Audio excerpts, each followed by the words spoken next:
Bismillahirrahmanirrahim. Assalamualaikum warahmatullahi wabarakatuh. Alhamdulillahirabbil alamin wa ba'du. Di sini yang saya hormati yaitu Ibu dosen yang sebagai pengampu daripada telaah kurikulum. Di sini saya akan menjelaskan tentang tugas daripada UTS periode tahun periode 2021-2022 itu tentang materi di bagian pembelajaran sebagai media sebagai implementasi kurikulum. Jadi di sini ada beberapa next event yang akan saya jelaskan. Pertama tentang apa itu implementasi kurikulum. Dapat kita artikan bahwa implementasi kurikulum itu adalah sebagai aktualisasi kurikulum yang tertulis. Aktualisasi, sekali lagi aktualisasi atau bentuk nyata daripada kurikulum yang tertulis dalam bentuk pembelajaran. Kemudian implementasi itu kita dapat artikan juga sebagai penerapan atau pelaksanaan. Nah, di sini saya akan mengutip sebuah pendapat daripada Wildaki, yaitu tahun 1979, mengatakan bahwa implementasi itu adalah menyesuaikan.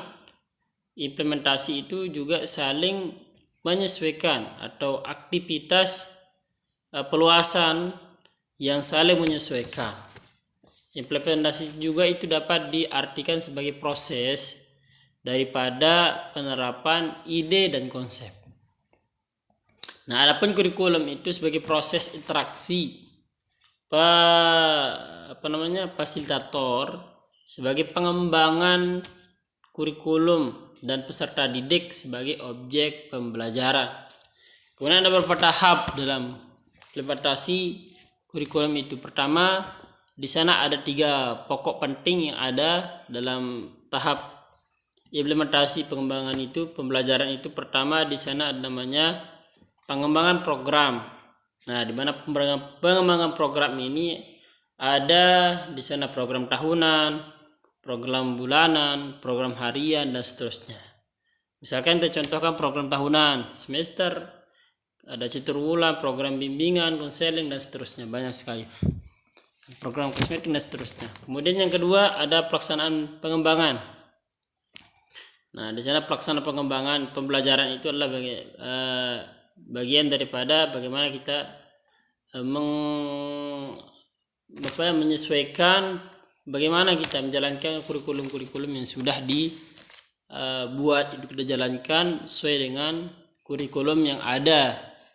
Nah, setelah kita melaksanakan pembelajaran dalam bentuk pembelajaran basis kelas, barulah kita mengadakan evaluasi pembelajaran. Nah, evaluasi ini penting untuk kita laksanakan sebagai bentuk daripada penyesuaian dari sejauh mana kita melaksanakan kurikulum yang sudah ada, sejauh mana keberhasilan daripada kurikulum yang sudah kita laksanakan, sehingga dari beberapa kekurangan, dari beberapa pengembangan itu bisa kita lengkapi kembali, reshuffle kembali supaya lebih sempurna dan lebih baik. Sehingga dengan adanya evaluasi itu adalah sebagai bentuk pengembangan untuk pelaksanaan kurikulum untuk kedepannya seperti apa dan melakukan konsep pembelajaran yang lebih baik. Nah, kemudian apa saja faktor-faktor yang mempengaruhi daripada implementasi itu?